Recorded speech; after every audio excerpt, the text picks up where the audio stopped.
Maayong hapon, Negros. Ini ang Digicast Negros X. Ang nagpanguna nga napulo ka mga balita sa isla sa Negros ang amo ni Gadulong Senyo. Update niyo kami via Facebook, YouTube, kag sa Kika Channel 11. Kag subong mabata niyo kami live sa FM station nga 91.1 FMR Bacolod. Kag yari na ang top 10 nga mga balita sa Negros subong adlaw. Jolats pati kayo nun sa mga nagpatas nga mga kandidato sa November 6. Pamuno sa bitaw nga si Police Major Junji Liba kakson sa pwesto. Matapos ang BSKE 2023, special elections naman ang ginahandaan sa Comelec Negros Oriental. 52 anyos maigo usang bala sa tiyan sa puwan nga patay. Kag sa good vibes, security guard sang una, makeup artist na sang mga patay subong. Inatanan sa Digicast Negros 10. Sa number 10,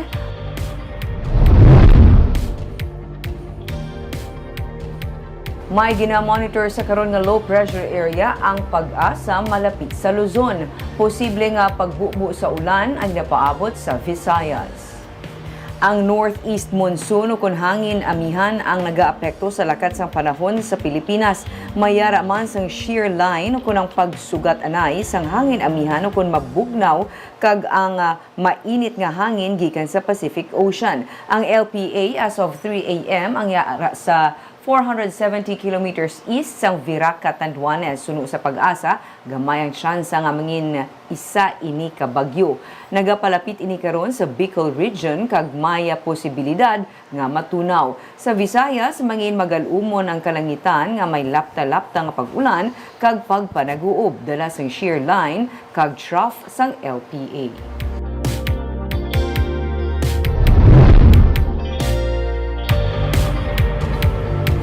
Sa number 9, masako na ang mga patso sa karon may mga temprano pa nga nagabisita sa ilang mga minatay.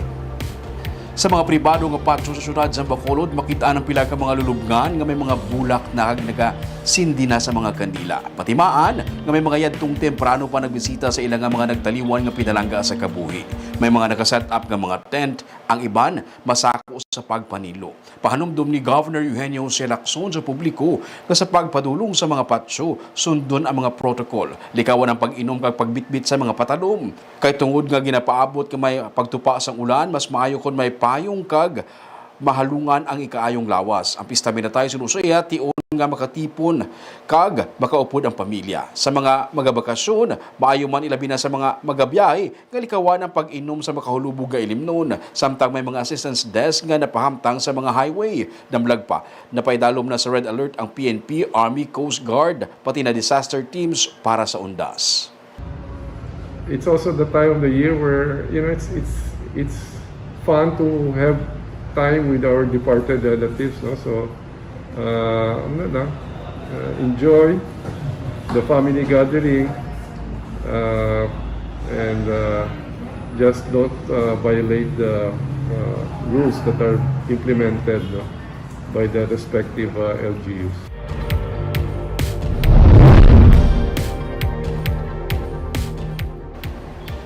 Sa number 8, sa mga nagdalaog sini nga barangay kag SK elections, mensahe ni Governor Eugenio Jose Lacson nga hindi pagkalipatan ang ginpromisa sa tagsa ka constituent. Ginapahanumdum sa gobernador ang mga nagdalaog nga kandidato nga ang kadalagan nila bangod sang pagsalig sang ilang nga mga constituents. Gani nagakaigo lamang nga tumano nila ang ilang nga campaign promises. Dugang pa sang gobernador sa 2025, ginapaabot ang masunod nga piniliay sa barangay. Gani may duha ka tuig lamang sila nga pagpungko para magpamatuod sang ilang kaugalingon kag serbisyo. Say no that always remember what you promise your constituents. Your winning is a manifestation of your constituents' trust in you. So yun, just do as what you promised. For you only have, I think, 2 years to prove yourself, no? Because it seems like the next election for the barangays will be 2025. Sa number 7,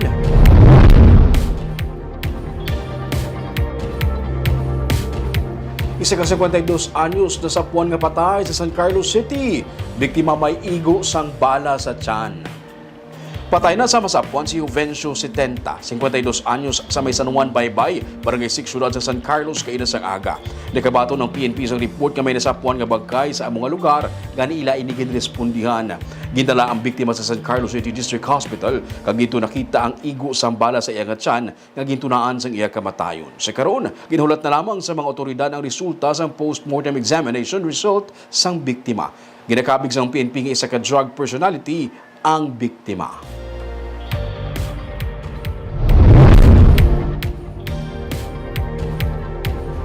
Sa number 6, mga pulis nga gin-deploy sa Negros Oriental ang magapabilin tubtub sa Tigkalalag.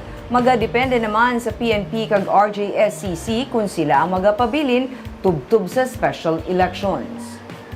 Indianay magbiya ang mga pulis nga gin-deploy sa Negros Oriental matapos ang piniliay. Sunod sa kay Police Lieutenant Stephen Polinar, ang spokesperson sa Negros Oriental PNP, may mga katungdanan pa mga pulis sa probinsya tubtub sa Tigkalalag. Sila sa gihapon na magabulig sa pagpatuman sang kalinong sa probinsya sa pagdagsa sa mga pumuluyo pauli sa ilang mga lugar kag pagbisita sa ilang mga minatay sa patro. Sunod sa kay Polinar, magadepende na sa PNP Region 7 kag sa Joint Security Peace Coordinating Center kung magapabilin pa sa probinsya ang mga pulis para naman sa pag-umpisa sang election period para sa special elections. Ito sir, kasi yung directive sa kanila sir is they will just gonna be here for the whole duration of the BSKE. Yes sir. And also sir, for the UNDAS 2023 sir, so they will be utilized for those two events sir. For the December 9 na special election sir, if patuloy sir, it's another ano naman sir, another assignment na naman sir.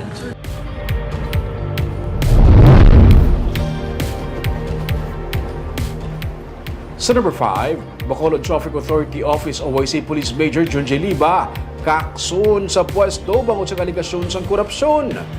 Nabato na ni Mayor Alden Benitez ang mga reklamo sa pila ka mga ginakabig whistleblower nga nagtuad sa pila ka mga kaso sa korupsyon sa Bacolod Traffic Authority Office. Ganidungan sa ginahimong investigasyon sa City Legal Office, nagdesisyon ang alkalde nga ihinyo kay BCPO Director Colonel Noel Alinio nga kakson si Police Major Junji Liba sa pwesto. Natala naman nga mag-issue sang executive order ang alkalde para sa magabulos sa kay Liba. Nabato naman ni Liba ang desisyon sang alkalde, pero para sa iya unfair ang pagkakasaya sa pwesto nga wala man lang niya na pangapinan ang iya kaugalingon batok sa mga alegasyon sang korupsyon nga iya ginapanginwala. Magapagwa man sang resulta sang investigasyon si Alinio bahin sa natabo nga gamo sa bitaw kag sa reklamo sang bitaw staff angot sa pagpamahog kag ginalegar pagdala sang pusil ni Councilor Al Victor Espino.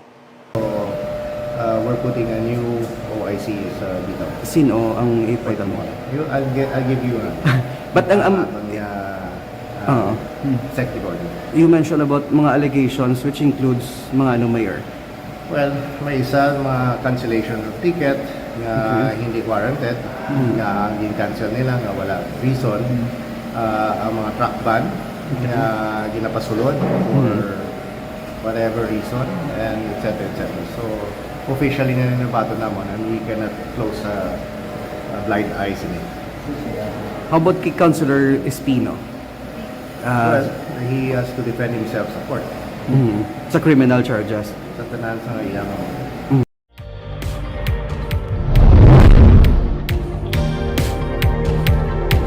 Sa number 4, natapos nga malinong ang barangay kag SK elections sa Negros Oriental. Pero karon ang special elections naman para sa 3rd District sang probinsya ang ginapreparahan sang COMELEC.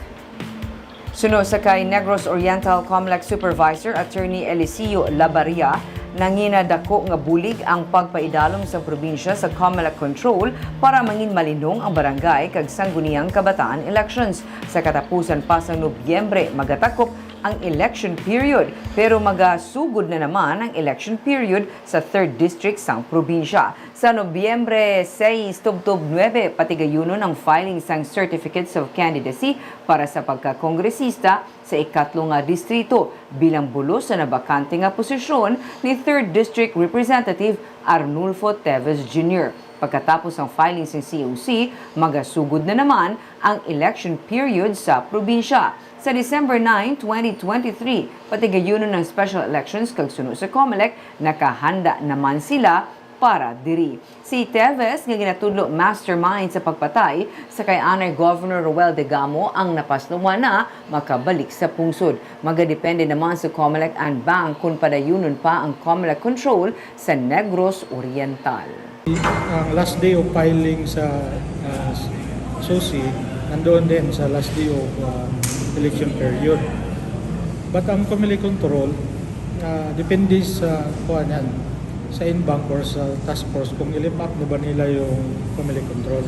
At ang election period, kung matuloy ang special elections, mag-overlap sa 3rd district yan. Until January pa yung sa 3rd district.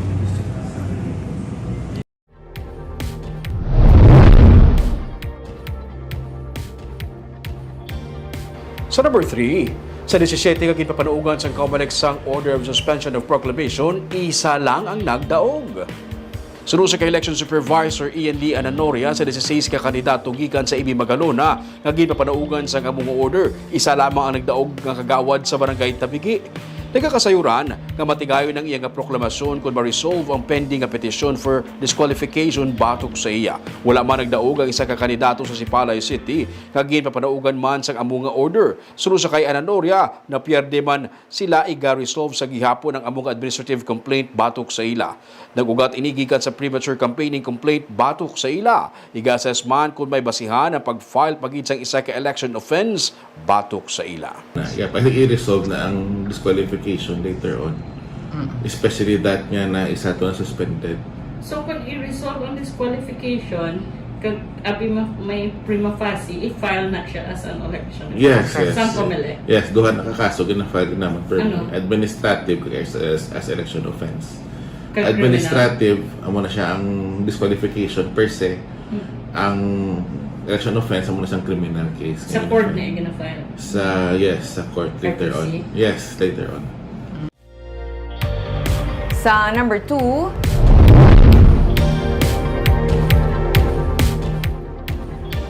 may 82 ka mga nagdalaog sa barangay kag SK election sa bilog nga probinsya ang nagpatas. Sa datos ng COMELEC as of 2 p.m. sininga adlaw, 82 ang mga nagpatas kag suno kay Provincial Election Supervisor Ian Lee Ananoria.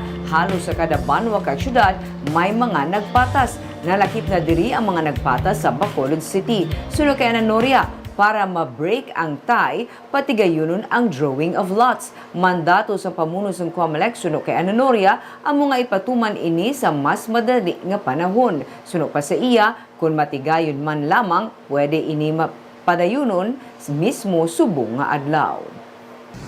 Tumudamot tayo ko. Mga pinapalo, sir. Almost every town may tayo. Punong barangay. Sir, explain gani matos ko. Ama draw lot sila and per instructions recently ni chairman kagina nag-meeting sila with the regional directors.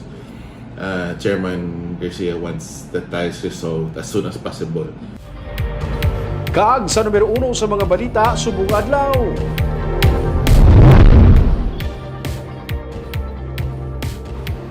Sa inisyal nga resulta sa barangay kag Sangguniang Kabataan elections, may 27 ka mga punong barangay nga incumbent nga liwat nga nagdaog. Samtang natalana naman sa Nobyembre 6 ang draw lots para sa mga nagpatas nga mga kandidato. Ginsugura na sa Commission on Elections ang canvassing sa mga nabaton nga mga election returns alin sa mga polling area sa Bacolod City Government Center. Pero humalin kagabi, may mga natigayon na nga proklamasyon sa pila ka mga kabarangayan. Sa initial kag partial results sa barangay kag Sangguniang Kabataan elections, may 27 ka mga incumbent punong barangays sa 61 ka mga barangay ang nagapabilin nga madinalag-on sa piniliay. Sunod sa kay COMELEC Bacolod Election Officer Attorney Katrina Trinio Canya, may natalana naman nga draw lots sa Nobyembre 6 para sa 17 ka mga kabarangayan nga may nagtay nga kandidato sa pagkagawad kag SK. Ginakabig naman ni Canya kag BCPO Director Colonel Noel Alinio nga nangin matawhay ang piniliay sa syudad bisan pa may mga reklamo angot sa mga botante nga naayawan pangita sang ilang ngalan sa mga polling precincts kag may mga alegasyon man sang vote buying. Ginpahayag naman ni Mayor Abby Benitez nga karon nga dapat mag-move on na ang tanan pagtakop sang piniliay. Actually, bago lang kita man nakabato naman sa directive na tawag sini nga dapat i-break nato ng time immediately o galing lang kay kagaina pa naglatabo na tapos ang aton nga mga ano na breaking of the tie, so nakahatag lang aton nga mga BDOC naton mga board of advisors naton sa notice on November 6. Di na siya i-held sa Comelec or sa barangay? Para nga simultaneous ang aton nga pag-break sang tie, gin schedule naton dito sa liga ng barangay. Well, that's life. So may gadaog, may kapilde, and that's how our electoral system is. So we move forward, we move on sa yesterday's event. I'm not comparing pero balitaan mo. Hindi katulad dito na talaga tahimik. Sir, will the BCPO assist also sa alleged vote buying kaga pamaklanay gid sa mga barangay? Meron kaming mga post meeting ng COMELEC. Pag-usapan namin.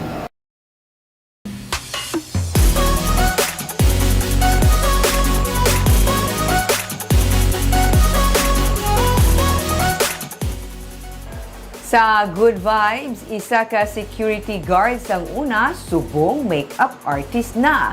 Ang mga kliyente nga iya gina-make-upan, mga patay. Aton siya kilalahon sa report ni Nico Delfin. 19 anyos na nagtrabaho si Reynaldo Ortalia bilang security guard sa Rolling Hills Memorial Chapel sa Dalan Lacson sa Bacolod. Pero matapos ang pagtaklos ang pusil kag batuta, mga lipstick, brush kag pila naman ka mga cosmetic ang iya ginadala sa sulod sang kaugalingon nga makeup kit sa matag adlaw. Hari pang kilay. Oo. Kilay. Hari pang Hindi po sa tsura mo, ginagamit mo na sa ano. Dahil sa pang baso, hari pang sa lipstick ginagamit na sa lipstick. Lipstick ni. Istorya ni Ortalia, ngasang matapos man ang construction sang chapel sang dekada 80, napaminsaran niya nga magserbe sa mga lubong, tubtob nga nangin embalmer, nga taga-makeup naman sa mga patay. Kada adlaw, mauti niya nga ginapasiguro nga mangin matahom gihapon ang laragway bisan sa mga patay. Ano lang, daw ko, nisar ko lang basta daw ano lang, na ubra lang mula. Pero wala na yung ako niya, panaming isurat, inahimo manamon. Para nga ang pamilya, Malipay man. Pasalamat na sa amon nga. Okay mo na naman pag-ubral. Ikaw no? Kaupod ang pila pa ka mga embalmer, halos nangin talambayan na nila ang morgue sa sulod sang masobra 36 na katuig. Ginako ni Ortalia nga sang sugod may nabatsyagan siya nga kahadlok. Pero sa dalayon, naanda niya na nga mag-makeup sang patay. May sekreto na gani sila kung paano mapayuhom bisan ang mga nagtaliwa na. Payuhom namon. Oo. Pag ano mo na pag-plastar. May sekreto da. Sikreto kita. Kaya di piyara ka man siguro sa iban, wala man taga sa iban, pero natawag mo iba yung amon o bra, ideyahan naman ang hindi mandiyahan nila. Sa kalawigon niya naman sa trabaho, 2 sa 7 ka mga anak ni Ortalia ang karon nagatrabaho na sa luwas. Bisan dekada na siya nga embalmer, nagapadayon man ang iya pagtuon kag pagpaidalom sa mga seminar agod ma-improve pa ang iya nga obra. Labaw sa nabaton man nga sweldo kag mga benepisyo sa trabaho ang kalipay ni Ortalia nga makita man ang yuhom sa mga nalisdan nga pamilya nga iya ginaserbihan sa piyakban sang kalisod nga ila ginaagyan. Nico Delfin para sa Digicast Negros. Barbara mo ganing natawag yan, hindi mo mapakta na swerte ka tao. Subong security guard ka, buwas, makeup artist ka na sa patay. Basta ikaw, pwede ka man. Ming iniya, mahambati gid yung pinasahi nga mga profession. Skill na bala ruming ako nga ga-makeup sa lawas. Kudo ka budlay, how much more inang lain naman ang gina-makeupan mo. O pwede ko may patay tsura sa lawas. Pero believe na Barbara sa iyang skill. Kaagumento mga balita sa Negros subong nga adlaw. Kay man sa panahon karon importante nga may ihibalo ka sa nagakatabo sa imo nga palibot. Dapat balanse kag eksakto mga impormasyon. Parahin kami nga magapangalagad sa Negrosano. Nako si Barbara Mijares. Tubtub sa Biyernes nga adlaw, ako naman si Romeo Subaldo. Have a safe nga tigkalalag sa aton nga mga ka-Digicast.